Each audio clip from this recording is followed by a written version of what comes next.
creating opportunities for brainstorming, for connection. That's what an event is. So I think that the future is really bright for anyone who can take the skills that you have as an event professional and transfer them into this new model we have of working. And that's really similar for events actually too, right? So a hybrid event, however that looks, whatever configuration it is, as long as you're connecting people in some way meaningfully, and as long as you're creating space and opportunity for them to brainstorm new ideas and talk about innovation and things that are harder to do via email or online, I think those are the keys to successful participation from a virtual and in-person perspective. I love the idea of connection and ideation as the main drivers for putting meeting on the calendar. I'm going to have to put that somewhere down and be like, if this meeting is not for creating community or ideation, please keep me out of it. Thank you.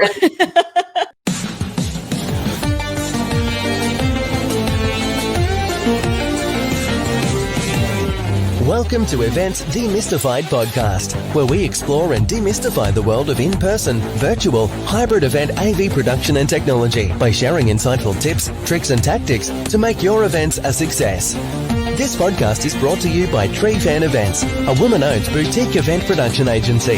And your host is Anka Trifan, a technical event planner and producer with almost 2 decades of hands-on technical experience in event production.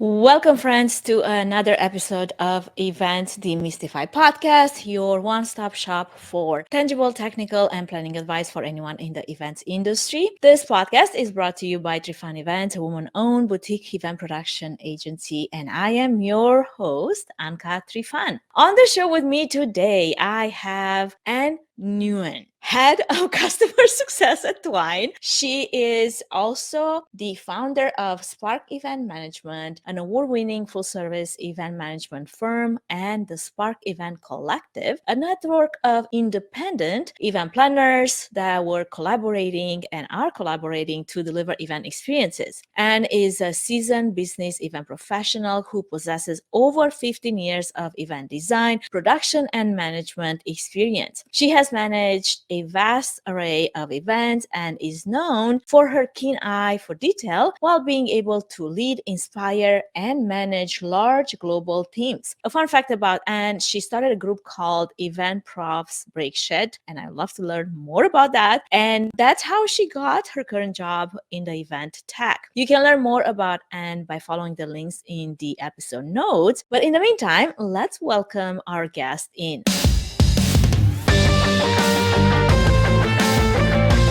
Welcome to the podcast, and how bad did I mess up with the last name? Be honest. You did really well. You practiced and you listened to the Google pronunciation and you nailed That's right. I mean, we have tools in 2023. Yeah, we do have tools. Apparently, even with that, sometimes we still mess up. So it would be a fun conversation to have, about event tech and how this, in spite of all our planning and preparation, things sometimes still don't work as planned. So how fun is that? That's right. I often tell people you only have a plan so you know how far you've deviated from it. And that's all it's good for, especially day of, right? So. Oh, totally. Well, I'm so stoked that you are with me on the air today. Actually, you come highly recommended by my good friend, Julius Solaris. And even though we haven't necessarily met in person, I'm excited to have this conversation with you. And to get us started, I was reading your bio and maybe a little bit of stalking on social just to make sure that I have the right person. You never know. And as I was doing a bit of research, there's quite a few interesting things that piqued my attention and my interest. And one of them goes back to the time that we now all have basically PTSD about the 2020 pandemic. And while the rest of us, were pivoting events left and right as fast as we could on such a tight timeline. And I have my own story of how that happened. And there's a whole season that covers just that for anyone that's still curious and wants to go back for whatever reason. I would love to hear hear about how you manage at the same time to coordinate successfully and lead this 50 event professionals that were all leaders in their own space and coordinated the Global Meeting Industry Day. And I would love to hear more about this initiative because it gave you the title of a trend setter in 2020. And that doesn't come easy, especially when you work with event professionals. They all have different ideas how things should work and how they all have plans and how, we've all got all kinds of agendas when it comes to event planning and how things should be just right. And also, as you're doing that, I'm curious to know what drove you to take that initiative and also give us a bit of a snapshot of how you got where you are today. And most importantly, what keeps you here?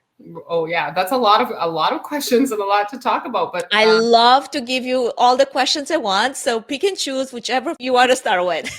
Sure, yeah, okay. So I haven't actually talked about GMID Goes Virtual in a while now because we put sort of like an embargo on talking about it anymore because I told Sean and Miguel, who sort of helped me start it, that people were sick of hearing about it. But it's been can be lifted. It's been about almost 3 years, which is crazy. But it started with uncertainty that I was feeling, that everyone in our industry was feeling when the pandemic hit. I think the tweet that went out that started it all was on March 15th or something of 2020. So right in the thick of when we all didn't know if our companies were going to survive, if we didn't know if we were canceling all of our client events and what we were all going to do. And I just put out a tweet. I put out a call for help or inspiration or whatever you call it, saying, we're all in this flux, and what if for Global Meetings Industry Day, which we were all planning our own independent Global Meetings Industry Day at the time, everything getting canceled, we were planning our own in-person event that year. And a bunch of people just rallied around it. A lot of people that were flashing through the screen here as I was watching the intro, Will and Miguel and Sean and tons of the great guests that you've had on the show, they just rallied around the idea. And I don't think it was really anything that I did that was,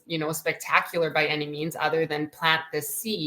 And then the beautiful thing about events is that they're finite in terms of time. So we had the date, it was April 16th or whatever it was. So we knew we had 1 month, and that time pressure actually prevented us from sort of spiraling too much. That dynamic that you're talking about where, you have 100 chefs in the kitchen and everyone has their own ideas and their own agendas and their own way of doing things. The fact that it was a tight timeline, and I think everyone was just feeling the same kind of uncertainty, really allowed us to rally around this idea of bringing the community, the global community together. And for lots of us, it was like the first virtual event we'd ever planned, and we had to learn a lot and figure it out, but we did. And I think the secret to the success of all of that was just letting people take the piece of it that they were passionate about and running with it, and not actually, ironically, having too much of a plan, right? So Miguel, as you know, now the editor over at Skift Meetings, is brilliant at content and curating design, programming. And so he just took that piece and ran with it. And we had folks who were specialized in marketing and promotions and communications and social media, and they just took that piece and ran with it. Rachel from Snowball Events kind of took the viral marketing lead, and everyone just put their skills to good use, and it kind of just came together. And I think about it often, like, could we do it again now? Likely not. Everyone was just in such a different mindset at that time frame, whether it was fear motivated and just looking for community and looking for others going through the same thing, and that bonded us at the time. I think it was just the right time, the right place at the right time kind of moment with the right group of people who just wanted to do something sort of positive at the time. So we look back on it fondly, but yeah, hard to believe it was almost 3 years ago. So we haven't talked about it in a long time. For sure, but I love that it kind of sets the stage for the type of person that you are as an event professional that take initiatives like that, because the reality is, unless somebody steps up and steps to the plate, a lot of ideas don't happen and don't get to be translated into action. You need to have someone to actually take the action first. So I wanted to set the stage for that. And now coming to the questions that were the follow-up questions to that is, what brought you to this place where you would even have, the courage to do that, or the bravery or the desire to be involved, with handling something of that nature?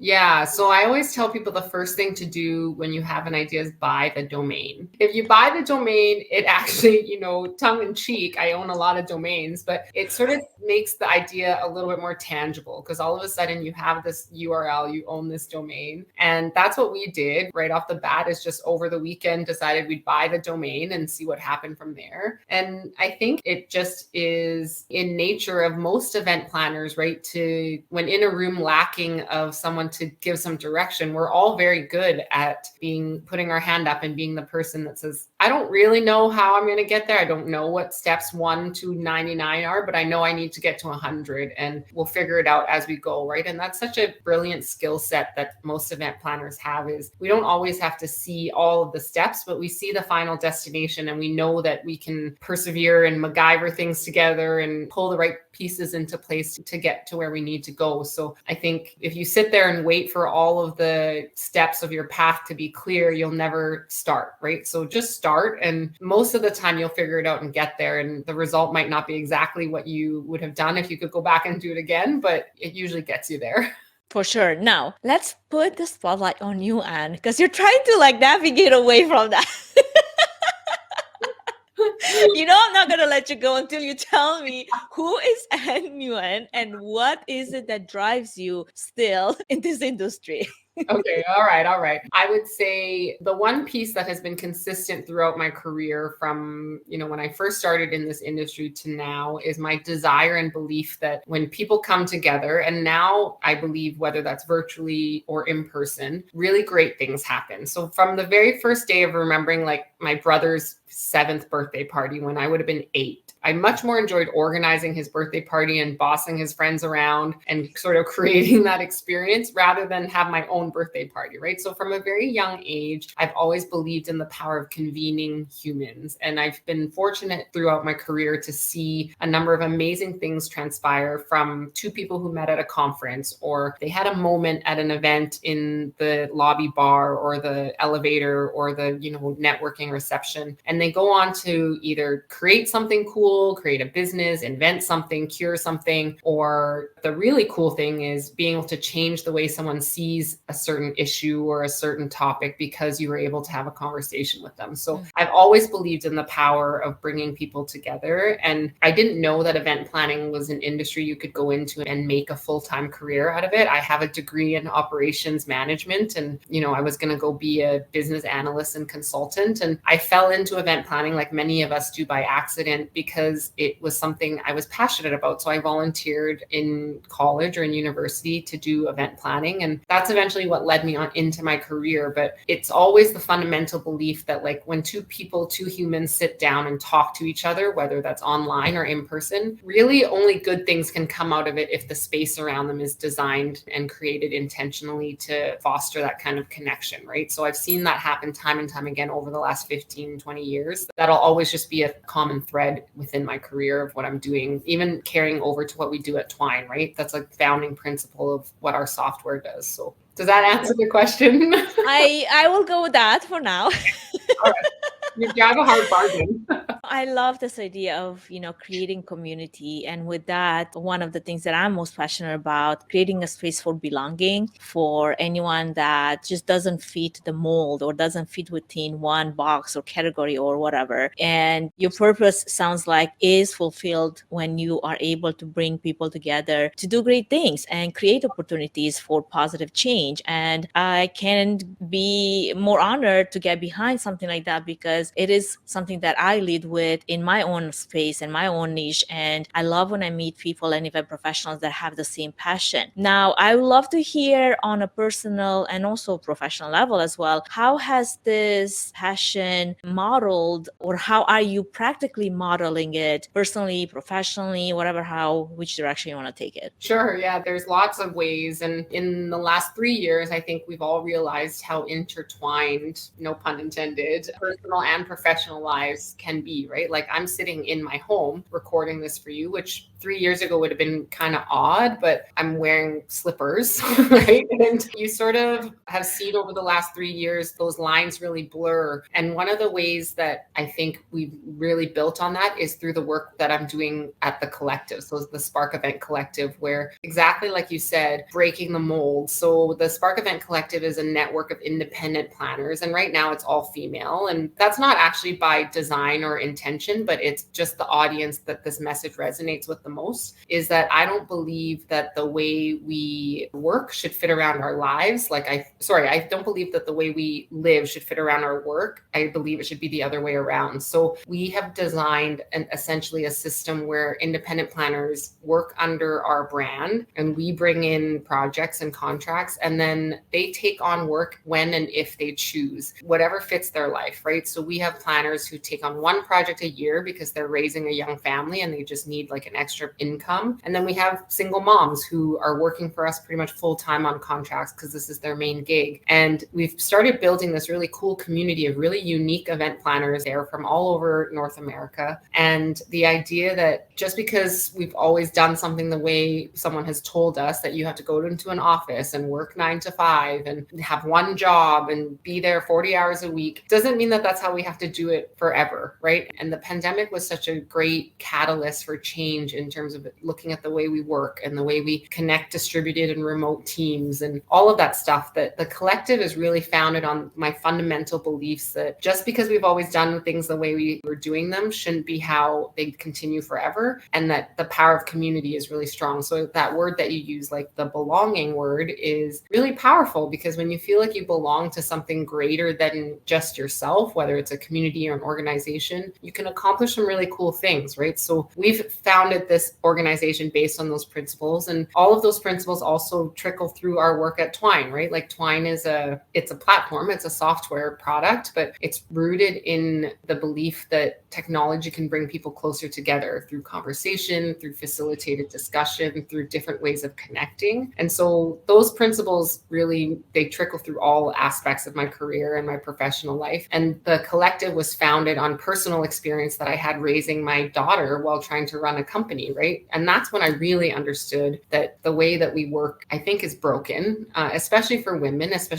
with young children who are trying to balance it all and deal with the mom guilt, that there has to be a better way for us to go through life without feeling all the guilt and all of the stress that oftentimes falls on the women. And I know that, probably that's never going to be something that we completely get rid of, because even in a perfect situation, circumstance where we truthfully figure out a way to balance it so well, there's still going to be a degree of that. It's something that as moms, we will always strive to want to do better, or spend more time here or spend more time here or there, and especially with our children, but it's also at the expense of something else. And especially if you're driven, then the problem becomes even larger and bigger, because you're like, how can I divide myself to be in all these places and spaces without breaking apart, or like everything is just so balancing so lightly that it has to be perfectly managed all the time. And it's a juggle for sure. Now, I know that you mentioned right in the beginning, as we were talking about, the event collective, how you started this other initiative, which was Event Professionals Break Shit. And I'm super curious about this, because I think I've seen it like pop up in my LinkedIn feed a few times. And tell us more about that. I own a lot of domains, I told you, right?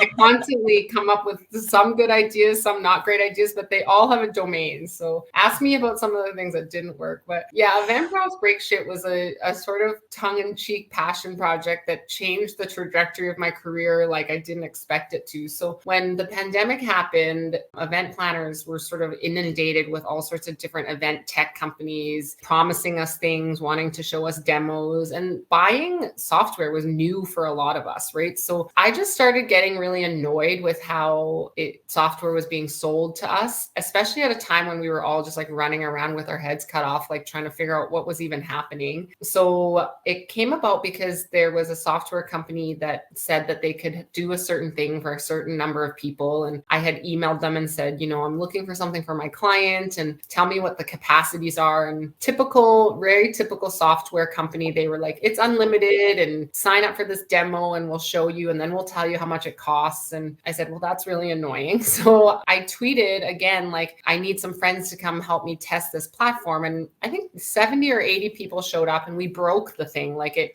wasn't unlimited. It couldn't handle that capacity. And so there was sort of this running hashtag and joke that a group of event planners had broken this software. And so the idea came, so me, Miguel, and Sean Chang, there's something here, right? It brings together the power of the event planning community. And we had to go do something that's sort of scary and new for us together, which is always better. And it's offering these software companies a ton of good feedback and user testing and things that they would oftentimes pay for. So we sort of married it all together. And Twine was actually Lawrence Coburn, my boss now, was the first software company that put up their hand and was like, yeah, we'll let you come and like break our product. In exchange, you're going to give us a bunch of feedback and you're going to get 60 or 70 event prof eyeballs on our product. And so we did it. And so brave of Twine to be the first to put up their hands to do that, right? Because we're a very critical audience, as you know. Event planners are not, they're nitpicky and they're detail oriented and they pick things apart. And we broke Twine in that iteration too. And we gave him pages and pages and pages of feedback. And that's how my relationship with Twine started. And eventually I joined them because they wanted to have someone with that perspective and with that lens on their team. So once I joined Twine, I had to leave because I sort of could no longer be an objective third party. So I handed it over to Sean and now Sina, who are still running with it. And, you know, there's not a ton of new event tech coming out right now to test, but the concept is still founded in the same beliefs, right? Just because this is the way software has always been sold to us doesn't mean that that's how it has to stay. And when you bring people together in community, more gets accomplished than if you do it by yourself. So a really common theme and thread in my entire career are those two things, right? Just because that's how it's always been done doesn't mean that that's the way it has to be done, and that the power of community is better than one. And if you look at anything that I've sort of started or been involved in or initiated, it's always founded on those two things that I really do believe to my core are true.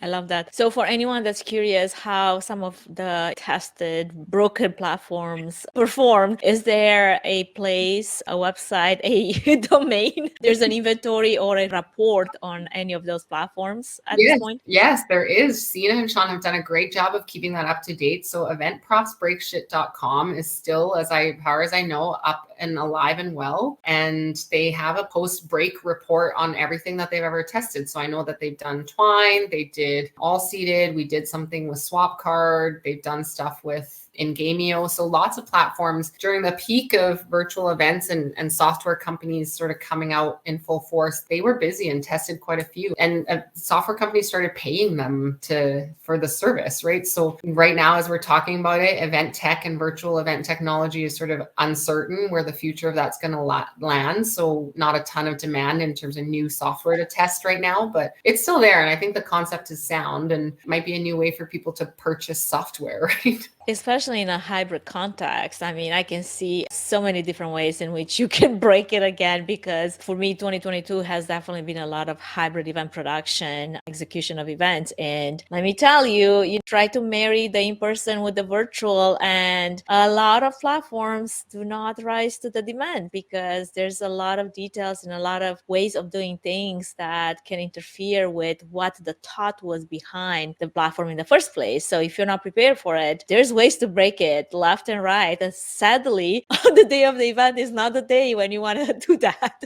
That's right. And there's only so much you can test before a live event, right? And what was great about Event Profs Break Shit is we designed a live event and people came, and then you executed it in a safe sort of environment, because there's just, you're right, little nitpicky things or one setting here that you don't realize until it goes live that I can't turn that on once it's live, or, you know, those types of things that you don't want to discover the day of an event when your client is looking over your shoulder and you're getting paid to do that. It was a really safe environment to test all that. And we'd let people take over admin control, right? And we'd let people try different things. And it was sort of like a science lab where it was safe to tinker with things. And if it broke, it broke, but there was nothing high stakes in terms of clients or, participants or things like that. But you're right. You don't want to discover that the day of the event after you've thought through everything and you find one tiny thing that messes up your whole production, right? Absolutely. And since we touched on,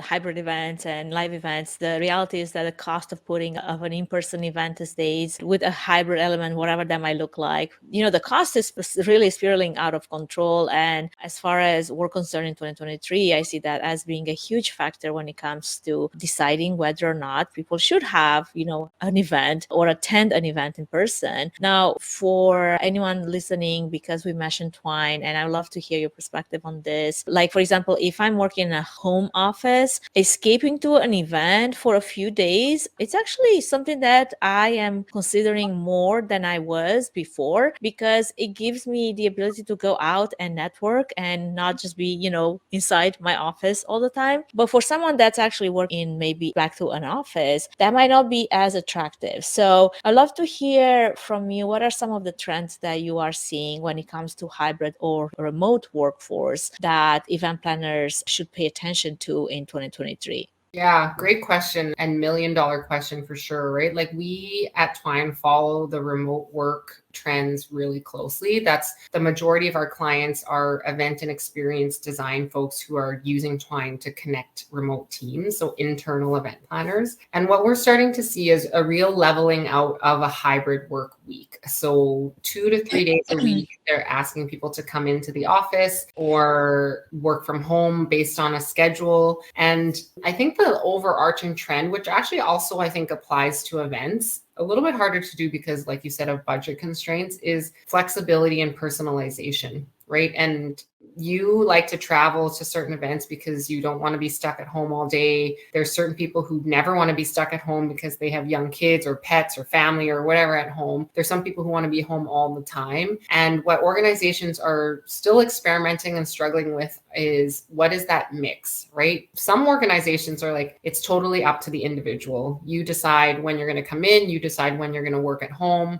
or it's totally remote and you decide where you're going to be. But I think the majority of our organizations are having to find a mix of some sort of hybrid work week. And so then I think where event planners can really come in to value and should be focusing is, if you're going to ask someone to come into the office, it best not be to sit on a Zoom call all day, right? Like if you're going to make someone commute and give up time with their family and park and all of that stuff, organizations that are succeeding at this hybrid work model are finding ways to connect people when they're in the office. So whether that's creating space that lends itself to collaboration and lends itself to more brainstorming and decision making, things that are harder to do online, or experiences when people are there. So whether that's more intentional meetings or events or experience opportunities for people, the organizations that are really succeeding with, I'll say, use the word lure, but that's a terrible word, like luring people back into the office. The organizations that are really successful at making it enticing to come back to the office are being very intentional about what happens in those 2 or 3 days when you do come back to the office. Is it your whole team is there? Is it there's a lunch? Is it social? And one of our organizations that we work with, they say we keep 2 types of meetings on the calendars, in-person meetings. So whether it is for connection, forming human connection, getting to know people, not talking about work, whether it's social or more deep conversations, or ideation, right? So thinking of new ideas, brainstorming, things that are really hard to do online. If it's not one of those things, then just keep your meeting remote, keep it asynchronous, whatever. And organizations that are really intentional about that are seeing a lot more success in the hybrid work model. And I think event planners are really good at those are things that we're good at, right? Creating opportunities for brainstorming, for connection. That's what an event is. So I think that the future is really bright for anyone who can take the skills that you have as an event professional and transfer them into this new model we have of working. And that's really similar for events actually too, right? So a hybrid event, however that looks, whatever configuration it is, as long as you're connecting people in some way meaningfully, and as long as you're creating space and opportunity for them to brainstorm new ideas and talk about innovation and things that are harder to do via email or online, I think those are the keys to successful participation from a virtual and in-person perspective. I love the idea of connection and ideation as the main drivers for putting meeting on the calendar. I'm going to have to put that somewhere down and be like, if this meeting is not for creating community or ideation, please keep me out of it. Thank you. Yeah, and that comes from Annie Dean, who used to be at Meta, and now she's the head of Team Anywhere at Atlassian. So her entire team is dedicated to creating sort of vibrant remote work culture for that team. So that comes straight from her sort of pillars of how they operate. So yeah, and events is actually another big pillar of their principles on remote teams and how they can empower anyone in the organization to host an event at any time, whether that's like a 5-person lunch with your team or a big team conference. They really see events as a big part of how they keep their remote team connected. I love that. Well, and hold that thought because we're going to take a brief moment to acknowledge our podcast sponsor and be right back to continue this fascinating conversation. So don't go anywhere and we'll be right back.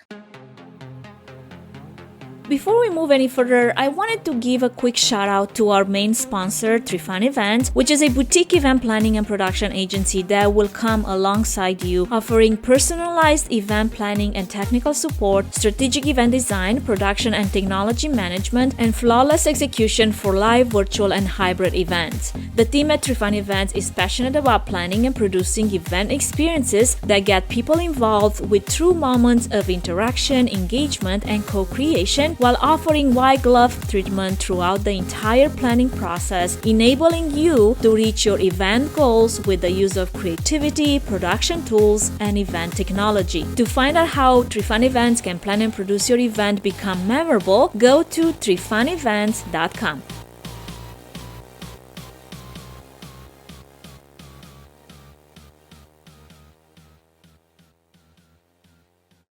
Coming back to our conversation today with our featured guest, Anh Nguyen, Head of Customer Success at Twine, also event management, event agency, and event tech company that she started. And I'm super excited to talk to her about event professional baking shit, which we have touched on a little earlier. I would love to hear from you, Anh, as we're entering a new year, because again, there's going to be, I feel like, an onslaught of content regarding event trends and what event professionals should pay attention to, and what are then some of the maybe new technologies in 2023 that we should watch for. Yeah, isn't that the $1 million question? Hey, I saw somewhere they thought you should take the trends that someone predicted at the beginning of the year and see how many of them were accurate by the end of the year and do that year over year. And I think Dahlia said it in a LinkedIn post where she was like, these aren't really trends. They're just like evolutions of certain principles that we start to see, right? But yeah, people love trends lists and I never understood why. But I eventually stopped with that. Like, I think after 2021, I'm like, I think we're done with the trends. We're going to create them as we go. Yeah, exactly. So my answer to that question is, I'll say I'm abstract. I think that there's certain core principles of event planning that have evolved over the last few years, but some things that remain really solid. And for us as a business at Spark, foundationally is to be intentional about design, right? So I listened to the episode you have to hear, and she's the queen of intentional event design. Event design has changed drastically in terms of what technologies and what software and format it takes, but the fundamental principle of it hasn't really changed, right? It's like you look at the people that you want at your event and you look at how you want their behaviors to change from before they enter your event to after. And that, regardless of whether there's 900 cameras live streaming it, all over the internet, to it's a 10-person corporate retreat, that fundamental principle is the same. So we always sit down and talk to our clients, regardless of what they think buzzwords of AI and metaverse and all of that stuff. It's really like, what's the core behavioral change that you're hoping to drive with your event and designing it with your content, right? And then the second one, like content, is still the piece of the product that you're selling. Whatever the content is for your event, whether that's what attendees are doing when they get there or the speakers at the event. And content, of course, is undergoing all sorts of iterations right now and evolutions as we sit and look at what AI is doing to our content as we get into 2023. Who knows where that whole whole trend is going to go. But what you're offering to your attendees in terms of learnings or networking, and again, it goes back to like, are people coming to this event to connect? Are they coming to this event to ideate and brainstorm something? Are they coming to this event to learn? Being really clear on that message is key. And whether that content's generated by a robot or by the top trending speaker of 2023 or whatever that is, those things will come and go. I think those fads will come and go, but design, content, where event planners really come in is tying that all together in terms of creating that experience, right? So now I create all of my events online because I work for a software company. So everything I do is virtual, everything I do is online, but the principles and the steps that I go through are the same. What do I want to create? Who is this for? How am I going to share this content, this experience? And then it's all of the nitty-gritty things that create that environment for this stuff to thrive in, right? So whether that's making sure all the tech is working, whether that's making sure that the space is designed and the flow is thought through, I really think those things are all consistent and have been consistent since I started planning events 15 years ago, right? And how much has it all evolved in terms of technology and different ways to set up a room and different kinds of lighting and all of that stuff that is just the evolution of our tools. I think the fundamentals are still the same. I think the trends that you hear in lists are just tools evolving. Our tool belt is evolving, but our fundamental pillars and bricks and stones of what we do have always stayed the same. And I think we sometimes as event planners, maybe the skill you need is a little bit of filtering and not getting too wrapped up in like, okay, now I have to go learn how to like generate AI content, like not getting too pulled away from the fundamentals of what we do by the flashiness of everything that's out there. And you sort of saw that in the pandemic of, okay, I'll have to learn how to use these platforms and we got to learn about the metaverse and we got to learn about augmented reality, and all of that stuff can just be a real distraction if those fundamental principles of your event design aren't there. I love this image that you created in my mind of wearing this tool belt, that yes, we keep adding things to it. So a couple of things that come to my mind is one, we all know how the tool belt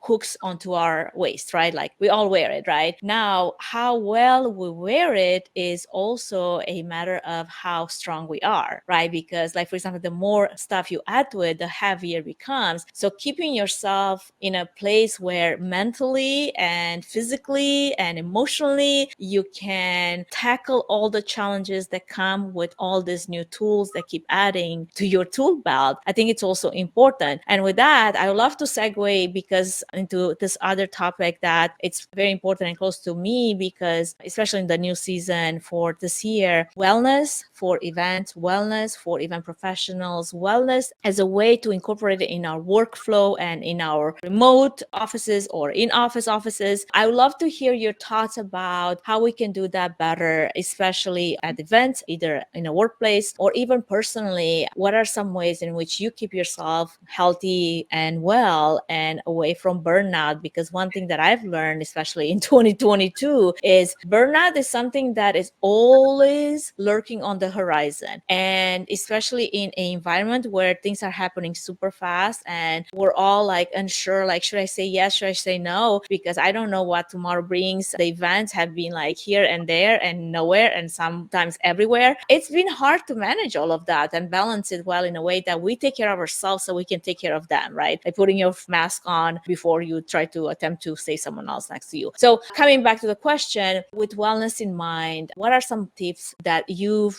managed to incorporate in your own lifestyle to keep yourself, at the highest level of performance while juggling and managing everything, including personal life, right? I mean, being a mom, being a business owner, being all the things, event professional, there's a lot of things to juggle. Yeah, I'll be honest, I'm terrible at it. Right? Okay, wrong person to ask next. I don't know if our industry is just tuned that way, but maybe this is not a thing you can learn from someone else's experience. Maybe you have to go through it before you learn it. But I've hit rock bottom in terms of burnout and poorly juggling things to the point where it has cost me certain personal relationships through all of this, right? And the pandemic gave us a little bit of a pause, but it actually didn't feel like that much of a pause because we had to go and figure out what's next, what's new, what else do I need to add to my tool belt? And I wish that people could just learn from other people's experiences, but sometimes I think you have to sort of go through this. And as a society, I think I tweeted really late last year, like, if we're so looking forward to like the week that you have off between Christmas and New Year's because you need it to not burn out, we probably should be looking at what we are doing the other 51 weeks of the year, right? Like a break like that should be a bonus on your schedule, not a necessity to not burn out. But we're wired as sort of ambitious, driven, A-type people. We don't want to let other people down. We want to create joy and happiness for others. And sometimes I think that mix of DNA makes it almost impossible for us not to burn out. And until we burn out, sometimes you don't learn the lesson, right? And there's tons of great people out there that put out great content about balance and balancing. Like Catherine Frankson comes to mind. She puts out amazing content. I'm not the person. And then I'll be 100% honest, right? Like I would fall much more in the category of I don't know when to say no to things. I have terrible work and life boundaries. And I've hit that moment of, okay, well, this is as far as you can stretch yourself and something falls apart. A project fails or a relationship fails, or, you drop the ball on something. And the best analogy I've ever heard of this is where you have glass balls in your life and plastic balls in your life, and you're going to drop some balls, but just make sure Just they're not. hope it's not the glass ones. Yeah. And coming from someone who has dropped glass balls, it's hard to recover from, right? So I don't know. I would love to dig into this with someone that's got it figured out. I certainly don't. I think part of the collective is the belief that you shouldn't have to choose between life and work and the ability to support each other. So I'll tell you a quick story that one of our planners is a single mom. She has a teenage son. And when she has to go out of town for work, her mom comes to watch her son, as many of us, when you're on your own, rely on your parents. And the week before she was supposed to come out to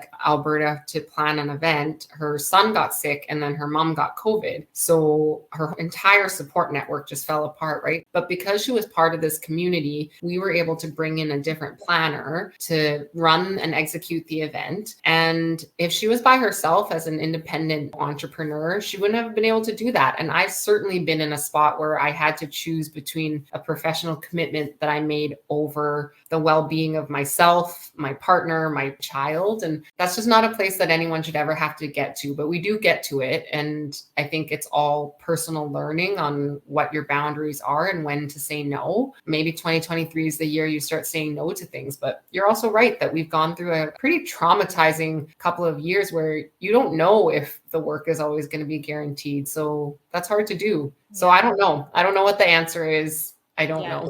And honestly, sometimes the answer is that, like just that. It's a work in progress, is a way of figuring out how do I set better boundaries for myself? How do I take care of myself first and then take care of the ones that rely on me? And personally, for me, it's been a journey, especially 2022, because of course, on top of all the things that I was doing and all the traveling and raising a family and trying to manage all of those things, I'm also deciding to do a bodybuilding competition. And when I get into something, I'm not just going to do it for the sake of doing it. I'm in it to win it. So incorporating, a very rigid workout routine on top of all the traveling, and not just the workout routine that takes like 3 hours a day, but we're talking about nutrition and being mindful of like how I spend my energy. That's when I realized, okay, I do happen to like to stretch my capacity as far as it can go, and then decide, okay, this is when things break, or this is when I've reached the next level, like I level up into my next version of myself. I do feel like I've definitely reached some levels of where I was, okay, I think now I know where my limit is. And personally, I think every single one of us needs to figure out that for themselves, because what works for me might not work for the person next to me, right? Like my life is nowhere close to yours or nowhere, identical with how you're dealing with what you're dealing with. And the support system, so important. Like having been on my own for 20 years with no family support whatsoever, let me tell you, if I do not have a friend, a network of supporters around me, I wouldn't be where I am today. Because by myself, there's no possible way in which you raise small children, you have a family, you build a business, and then on top of that, do all the other things, And I think those are the places where we can all grow more in learning from each other. And that's the reason why, for me, I'm passionate about finding out how different event professionals are, balancing all those, like you said, glass, plastic balls in the air, because there's ways for us to learn from other people's experiences if we're willing to. Yep. And I don't want to always have to learn the lesson the hard way. I do have to learn lessons the hard way most of the time, but how much time would it save me if I didn't? Yeah. And that's such a good point, right? Where you're so community, asking for help, being willing to learn from other people like you that create a forum for people like me to share their stories so that other people can learn from it. It all goes towards it. But that's such a great point that like the line where things break is often also times the line where you realize you can level up, right? So it's a fine balance between giving up and boundaries and all of that stuff. And it is a work in progress. And the thing I think people love so much about the break at the holiday is everyone takes a break, right? And so if you could just channel that Ideally. yeah, yeah, except for the annoying people like us who like continue to work on Boxing Day. Because we have a million projects that Right. are just waiting. If we could all just channel the like, let's calm down energy that comes around the holidays that we just experienced, that might do well for the world, right? Where it's like, pretend that it's the week before Christmas all the time and just like give people a break if you haven't heard back from them, or if there's like an email that's gone a couple days without a response. But we sort of perpetuate each other into this, everything is urgent. And you really just have to be mindful of priorities that are important to you and not get too drawn into the chaos of the world. But it's so hard to do. It's so hard to do. And sometimes I just don't think the folks who have found total mindfulness and perfect balance, and they've given up something, right? Like everyone has to sacrifice something, like you said, to build whatever life looks like for them. And yeah, it's a tough topic for sure. And one yoga class is not going to balance bring to you, right? Like no, but I also feel like personally, all the regimented workouts that I sign myself up for, and again, when I sign up for something, I don't know how to quit, so I have to finish it if I started it. And it's been actually saving me so much therapy and so much therapy money. That was totally worth it in the long run. Plus, I also look the best I've ever looked in you look 4 great. decades. So it's like, check, win, win, win. But it does come with deciding, okay, what are the things that are important to me? And what are the things that I'm willing to, sacrifice time for? Because if there's time that goes here, it has to come from somewhere. Yeah. So like a good example of that is when I have my daughter all week, I can't go to the gym in the morning, which is when I normally go. So I have to go at 4:30, but that means she's the last kid to get picked up, right? So there's a dynamic that I have to deal with when I pick her up, explaining to her, it's important that I go and do this for myself. I know that means you're the last kid picked up from daycare. And that's all a struggle, right? So you go to the gym and you feel guilty about not being there earlier. If you don't go to the gym, you're going to feel guilty about that. Because you didn't do it 100%. Yes. So I don't do it every day, but it's finding that balance. And I think maybe where we've gotten to is we think that balance is this perfection utopia where everything is happy. And it just means that like it's unique, like you said, for yourself. And I feel like we're the worst critics of ourselves and others. I remember actually as I was going through this journey and honestly, at this point, I'm sleeping 4 hours a night and it's on months or no end because there's the only place I can take some time from just to make time for other things, right? And I remember somebody, being like, well, not everybody can afford to spend all this time in the gym. And I was like taken aback. I'm like, I only have 24 hours in the day like everybody else.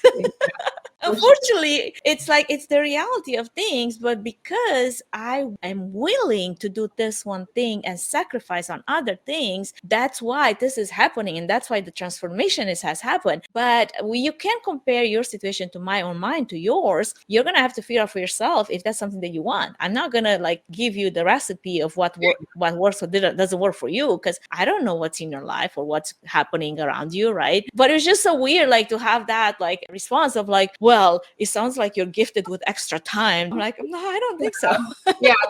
For sure there's something to be said about like certain privilege that some of us have, right? And to be mindful of that. But yeah, it's all just kind of unique to you and your situation where someone would look at me and think it's crazy that I go and work out and I'm late to pick up my daughter. And then I look at you and think it's crazy that you don't sleep for more than 4 hours, right? But it's all for what Exactly. Yeah. I love it. Well, let's come back to our conversation as we're trying to take it to the end here because we're definitely derailed a little bit in that direction. But I love that because it's a conversation that has to be had. It has to be had even when we don't have all the answers. And the same way how you engage in this initiative of breaking things to make sure that they work better when you need them. I feel like it's the same with this conversation, where how do we break it apart until we figure out what works and what could be a solution that we can implement to do it better. My next question to you, as we're coming to a close, because you have been delving into event tech, from your vantage point of view, what are some of the known or maybe unknown opportunities for women that would love to pursue a career in that field? Yeah, fantastic question. So I dove into event tech by accident. I certainly wouldn't say I'm like a well-braced woman in technology, but I am a woman and I work in technology. So I guess I check off the boxes. I think that the biggest thing is just this self-defeatist critic that we talk about, the voice in our head that says we can't do it or we're not qualified. My gosh, have I dealt with that over the last 2 years of sitting in meetings with engineers and product managers and being like, I have no idea what is happening right now, right? And I often think that women worry so much about, we have to check off all the boxes before we can sit in the seat, versus can we sit in the seat and learn all of the things and check all the boxes while we're in the seat? And most men are totally okay with sitting in a seat they're completely unqualified for, right? Because they'll learn, they'll ask questions, they'll ask for help. And we have it's really tied back to the conversation we just had. We have this sort of preconceived notion that we have to be perfect and qualified and got everything figured out before we walk into that room. And the team at Twine has been so amazing at reassuring me that you don't have to have all the answers, but like, let's work through how we get there and let's work through how your brain works. And most folks that work in tech want that new perspective. They want that unique lens that only a woman can bring to the table, whether that's about designing software that's softer, that's more humane, that connects people more. That's a conversation we have at Twine all the time, right? Is how do we design software in service of humanity? Because lots of software that's being designed right now doesn't better the world. And so I have a perspective to share about that, and just to be brave enough to quiet that inner critic that thinks, and my God, my inner critic is very, very loud of, you're not qualified to do this. You don't know what you're doing. And many days just like sitting at my computer crying because I'm like, I don't know what I'm doing. Being able to sort of quiet that voice and just go with it. It's the same thing as a good way to tie it back to the top of the show was, you might not know like what steps 1 to 99 look like, but you want to get to that destination and just take the first step. And don't be surprised by how many people actually want to help you get there. They have their own inner critics and they're worried about their own things. And that's probably the biggest lesson I've learned diving into tech, feeling so unqualified, feeling the most imposter syndrome. And you only feel imposter syndrome because you care about things and because you want to be better, right? So it's that same line of, this is a line where I could give up because it's really hard. Or on the other side of that line might just be me leveling up and learning something new about software and take it all in. And about yourself, like challenging yourself to stick with it when it feels so hard and impossible. And I love, how open you are about that, because I feel like a lot of us, we all struggle with a level of imposter syndrome, regardless of where we, apply it to and where we're at, in what space and place and even season. It might not be all the time, but there's seasons when, and let me tell you, COVID, right? 2020, let's go back to the PTSD nightmare that we lived through. That has definitely brought a lot of that into a lot of our lives, because here's a brand new way of doing things. And a lot of young professionals did not feel comfortable or at all qualified to be filling any whatsoever roles, in those spaces. And being open enough to say, hey, I don't have all the answers. Do you know more about this? And can we support each other through this so we can grow together? And not having the scarcity mindset with that, where, well, if I help you now, there's less for me and I'm not going to do it, right? Because that is so pervasive in some ways. And I've seen it happen in, places where like, wait a second, there's plenty for everyone, and I feel like that's where also community comes into place, right? Because if we're in community with each other, it's harder to say no to helping someone versus, I don't know what your, secret agenda, meaning whatever the reasons for asking is. What are your intentions, right? And I've seen beautiful things happen when those intentions are laid out on the table. We're here to support each other, and we're here because we want to go together in the same direction. And there's plenty for everyone to be part of. Yeah, and the team at Twine has been amazing in that sense. And it's often easy to draw the line that like men have created this world and now there's no room for us. But there's also a huge crop of great men who will support you and they will teach you things. And I follow all of our engineering Slack channels, even though I have no idea what half of them are about, right? And our CTO is a perfect example of someone who is really willing to help and wants to see women succeed in the company. And it's just more, I would say, more us putting our name in the ring versus men keeping us out, right? It's a little bit of both, but the first step is us also being there. There's a really great speaker, Alison Fergale, who talks about if you fell down a well and you sort of are like part of the oppressed society, marginalized population, you would hope that someone comes along to help you out of the well, but you also wouldn't just sit in the bottom of the well waiting for that, right? So there's something to be said about starting to claw your way out of that thing until someone comes to help you out. And that's the part we have to do as women, right? Is put your name in the ring, apply for the thing, get the seat, sit down in that meeting, force your way into things even when you don't feel like you belong. And then the men who want to support you, they'll bubble to the surface and they'll help. So I think that's probably the biggest lesson for women who want to get into technology is just don't be afraid that you aren't qualified. Love that. Now, in closing, one last question in closing, because we're still closing, but eventually. Real closing, really good. We will, for sure. What skills would you say then that event professionals should potentially focus on or work on in 2023 in order to thrive? This is a good question. And back to that tool belt analogy that we had is, I think, critical thinking about the trends that you see, the fads that we see in the industry, the things that we see the pendulum swing so far back and forth, virtual, in-person, hybrid, being able to decipher fact from fad and fiction, I would say, has really helped me through my career. Just being able to carve through the nitty-gritty, get to the bottom of things and focus on the core principles of what you're doing. I think critical thinking, event planners and anyone, right, is important, especially with the generation of all of this content that's coming out that maybe it's written by a robot, maybe it's not, to just really dig into, is that true? Can I verify that? Can I make sense of it for my client? And then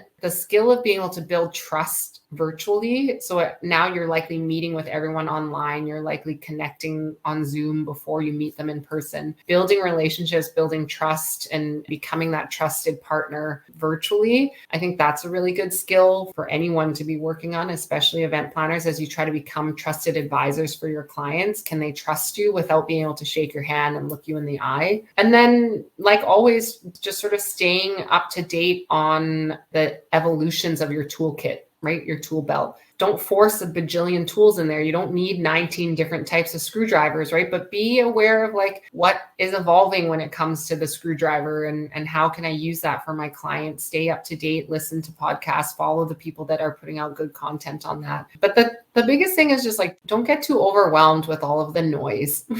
Like I said earlier, you've been doing this for 20 years. I've been doing it for about 15. And the fundamentals of what we do haven't changed that much. There's a lot of pomp and circumstance around it sometimes, but the fundamentals are still there. So stay focused on the fundamentals. And I think that those are the things that have gotten me pretty far in my career as an event planner. And I suspect in 10 years, I'll say the same things, even though all of those tools will have evolved, right? For sure. And I think, it's hard with critical thinking and this type of discernment that you alluded to, because especially if you haven't made some of the mistakes or haven't experienced some of the things that a lot of the veteran event professionals have, to have that discernment, like you have to have some type of background experience to lean on, right? Like how can you fast track that? And maybe it is, like you mentioned, stay connected with the right thought leaders in your space or ask questions. Don't be afraid to ask the questions, even the questions that might be like, oh, this sounds like kind of stupid. Like, I don't even know if I should ask it. No question is a stupid question as far as I'm concerned. And if anybody thinks that it is, I'm sorry. Somebody has to be thinking about this if it's on my mind. I'm not the only one that must be so out of whack,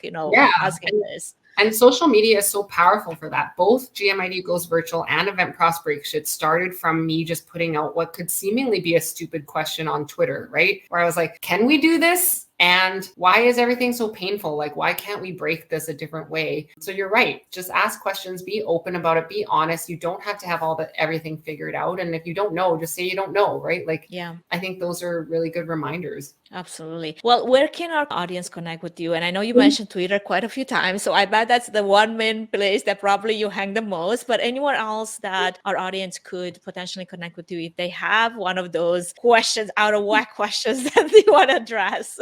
So in real closing, yes, I do hang out on Twitter. Real closing. Yeah, I do hang out on Twitter a lot. I'm also on LinkedIn, and then I'm just at ann@twine.us or twine.us. So you can reach me at any of those places. I'm pretty easy to find if you put my name in and events or Twine. If you just put my name in as you found, it's a very common Vietnamese name, but put in Twine or put in event planning and I should pop up. And yeah, always happy to talk about anything and everything relating to events or technology or bringing community together. Those are the things I'm quite passionate about. So well, and thank you so much for bringing your openness and authenticity to the conversation. I honestly love that the most, the fact that, you're not afraid to admit to the things that you're still learning about or the things that you're not a master of, which is amazing because none of us are really, if you think about all the things that we're doing. And I'd rather, have a conversation with someone that doesn't have it all figured out than someone that has all the answers. Thank you for this time. Thank you for your willingness to have this conversation. I appreciate it very much. And I'm pretty sure that our audience has as well. And for anyone that has listened all the way till the end, thank you. It's a longer than normal episode. It'll just be my mom. The only person that's made it this far is my mom. Hey, mom. I love it. Yeah, probably my husband. No, actually, he doesn't. All right. So just my mom. Thank you so much, Anne's mom, for listening all the way till the end. For everyone that might have dropped on towards the end, please do subscribe. Follow us on our brand new YouTube channel that probably has about 10 followers by now, one of which is me. There we go. And don't miss out on what's coming up next. Thank you, Anne. Have a wonderful rest of your day. Yeah, thanks for having me. Thank you for listening to the Events Demystified podcast. If you enjoyed this podcast, please take a moment to review it, rate it, and share it with other event professionals that could benefit from it. Connect with us on social at Events Demystified Podcast. We would love to hear from you and what you're up to. If you'd like to learn more about Fan Event services and find out if we're a good fit in supporting your event, can we help your event be successful with a 20-minute free consultation? Link in the episode's notes. Thanks for tuning in.